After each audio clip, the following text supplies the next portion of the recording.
they were looking just for 220. And I got, I guess, selfish and just kept going. And we hit 238.6 on a V-box.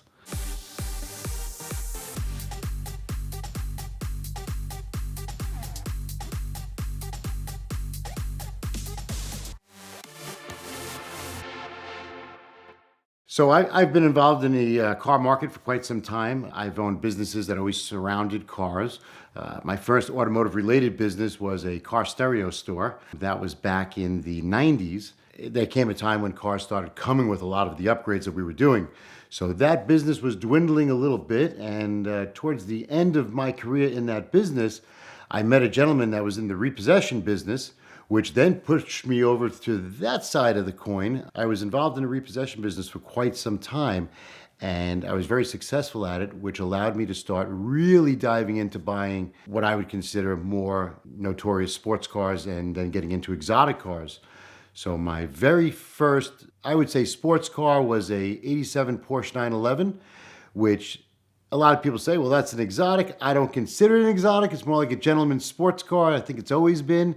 Of course, Porsche does have a couple of models which have been considered exotics, Carrera GT, 918, things like that. And then I started moving over to my real first exotic, what I consider, which was I bought a 1985 Ferrari 308, which I thought the world of. It was the Magnum PI Special. And back then, there weren't a lot of exotics out there on the street in the wild. I remember being a kid, and if somebody owned an exotic, and I tell the story all the time, if somebody had an exotic, they were either like an oil sheik or maybe like an oil tycoon from Texas. You really didn't see many exotics. And there was one showroom in New York City I used to go to with my father every once in a while. It had motor cars. They were a Lotus dealer at the time. And I remember seeing like the Lotus Esprit there, and it was a phenomenal, sight to see. So that was when I started getting involved more with exotic cars. And, I kept progressing. And, that's what everybody wants: bigger, better, more expensive, fancier. Spending more money came also reliability, because the 308, that was a rough one. That had wrenches turned on it on a daily basis. It was like every time I took it out, something else went wrong.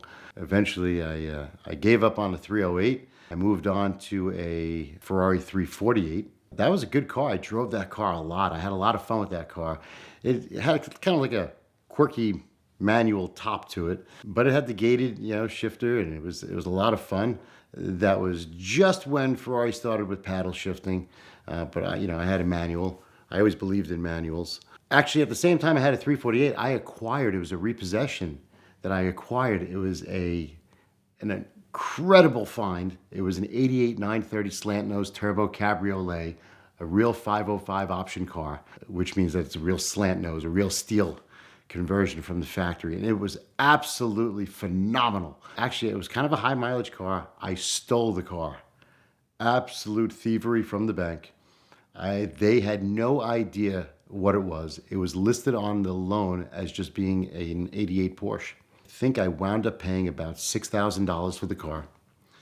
The car needed a complete overhaul. A good friend of mine who was a huge Porsche fanatic, Spencer Cox, may he rest in peace. We lost him a few years ago to cancer, unfortunately. Dear friend, very, very good guy. He actually rebuilt the car for me, and the car was phenomenal. I drove that car in the 348. Those were my two cars that I had for a while when I was first in the repossession business. And I'll tell you, I was a hot shot with those. Eventually, Lamborghini launched the Gallardo in 2003 in Europe, 2004 here in the US. When they started hitting the soil, I was in awe. I mean, it was a functional Lamborghini finally, without diving into a Diablo, which were, marginally better at one point in time. Still an extremely uncomfortable car to drive and a difficult car to drive for some. Once the Gallardo hit the soil, I was jonesing for one. I had to have one. And eventually I traded my 348 and the Porsche and got a Gallardo. That started my Lamborghini phase. I went through 4 Gallardos. I had an '04 manual. I had an '07 manual. Had an '08 paddle, E-gear. The '08, unfortunately, I wrecked. I was hit by a tractor trailer. He just clipped me so slightly, and I bounced around and hit like three walls, and the car just completely imploded. That was interesting because I only had the car for about 3 weeks, and I hadn't even gotten the title back from DMV yet in New York. And the insurance company said, well, we want to pay you, but we kind of need the title. So we finally got that sorted out. And then I was the lucky recipient of a Superleggera in 2008, which the one that I got was actually one of 10 white ones ever produced for North America, which included Canada. And mine was the show car for Lamborghini that year. I was traveling around the country at all the different auto shows. At the time, I had a transport company, which I was partners with a Lamborghini franchise in Long Island. That dealership failed and it was taken over. But prior to that, and they had their launch party, the Superleggera came in on a plane. I picked it up from JFK with my transport company, brought it to the dealership for the show, fell in love with it. And the CEO, Stefan Winkleman at the time, and now he's CEO again, he took a little leave of absence there. He said if I really wanted it, he would sell me the car. And he actually gave it to me at wholesale. The deal was I had to transport it and not charge them and bring it to the Jacob Javits Center. And once it was done there, I could bring it back to my home. And that's what I did with that car. I had that car for about 3 years. I loved that car. It was a really, really phenomenal car. At one point, I set a pretty insignificant record at Pocono Racetrack. I used to do events where I rented the racetrack, and I set a track record for the rain in a production car at 192 miles an hour around turns 1 and 2, which everybody thought I was nuts, and I might have to agree with that. I've always had the opinion of it's, first or jail was my motto. I eventually sold that car. And I wound up selling that car to Underground Racing. Underground Racing had been hounding me for that car for quite some time. And I had become very friendly with them when I used to do events. And I used to rent the airport strip in the Everglades. So I had actually started that whole, back in the day, airplane strip racing, 2 miles. Then it became 1.5 miles. Then it was the 1 mile. Those were my events. I have to say, I was the pioneer of that one, which was interesting. I was the first one to do it, and we had Johnny Bomber with the Ford GT, and Hennessy came, and Underground Racing was there, and Hefner. That was when Hefner first got started. He first started with Vipers, and then moved on to the Gallardo. The Gallardo was a great platform for everybody to start doing twin turbos. This is back in 2006, 7, 8. That's when I set a record in Underground Racing's car.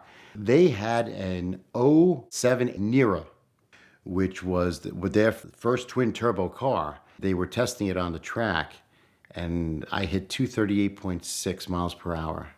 And it was scary as hell slowing down because that particular car had steel brakes, not carbon ceramics. So slowing down from 238.6 was scary as hell. They actually didn't want me to do 238.6. They just wanted to break the 200 barrier. And the first run, I think we did like 211 or 214.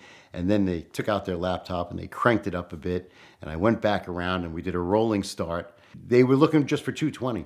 And I got, selfish and just kept going. And we hit 238.6 on a V-Box. An interesting story is when I was hosting my events down there on the runway, we called it the 200 mile per hour club. We were giving out trophies for people hitting 200 miles per hour. And it became a bit of a phenomenon. And a lot of people were coming in from all over. I mean, we had people flying in from Dubai. Because when I rented the airstrip, the airport became mine. So they shut down air traffic. They hand you a contract and the keys. And it's yours. So I rented it for the full day. So we had full control over the airspace, the ground space, everything. We had participants. I think we at one point had about 200 cars that participated. There was a couple who had a Porsche Boxster, inexperienced. And, a lot of people were, and we gave everybody a real pep talk. They had to have helmets. We had a lot of safety stuff involved. And, the instructions were we had signs where to, braking period, where to slow down, what not to do, and things like that. So people would step up. I was at the starting line. I said, just a reminder, you're going to see a massive stop sign. That's your braking period. Make sure you hit the brakes, and then you have plenty of runoff space. And at the end of the runway was an ambulance and a fire truck, and we had a flatbed on site and things like that because there were breakdowns. People had blowouts. Things would happen. You're in the middle of the Everglades, in the middle of the summer. It's 100 plus degrees on an airstrip. It's hot. Things happen. So I remember this particular person. They were kind of, a little meager couple, middle-aged. They pull up. She got out of the car. We wouldn't let people run together one at a time, one person. I gave him a little pep talk, and he took off. And then we'd get the all clear, and the next car would go. Got the all clear, next car went, and so on and so forth. And about half hour, 40 minutes later, the wife comes up to me and says, "Do you know where my husband is?" And I said, "I don't know what you mean." And she said, "Well, he came up, he went, and I haven't seen him since." And I said, "Well, he didn't come back around?" Because everybody comes back around and gets back online to go for another run. She's like, "I haven't seen him." And I said, "Okay."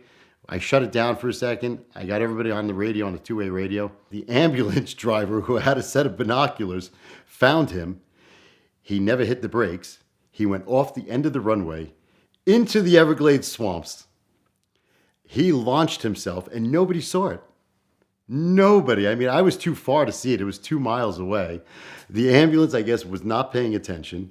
This gentleman went off the end of the runway and was in his car in about 3 feet of swamp filled with alligators and snakes.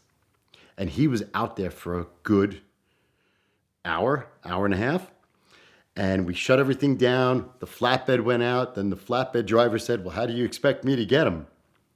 So eventually somebody had like a blow-up pontoon boat. And they went out there and brought the winch cable out there, and they got him out. This guy was absolutely terrified. It was quite a spectacle. The car was completely destroyed. They put him in the ambulance. They checked him out. He was okay. He had a little bit of shock going on. We got him a ride back with the flatbed and so on and so forth. And then about 3 months later, I received a lawsuit in the mail for about $10 million. And I had insurance for the event, and we had everything on video that showed that, proper instructions, and they signed waivers and things like that. So nothing came up out of the lawsuit, but that was a pretty terrifying experience just for everybody, because, we were missing a person, and then we found them in the middle of a swamp. So thank God he wasn't, swallowed up by alligators. We'd like to thank this month's sponsor of the VINwiki YouTube channel, Minta Watches. We know the world of great cars and great watches tends to overlap a lot, and Minta specializes in remarkable timepieces, both vintage and modern, because they know that great watches also have great stories. So if you're looking for some entertaining and educational watch content, be sure to check out Adam's YouTube channel. And if you're in the market for a watch or you just want to learn more about watches, be sure to reach them at the link in the description below. They'll take great care of you.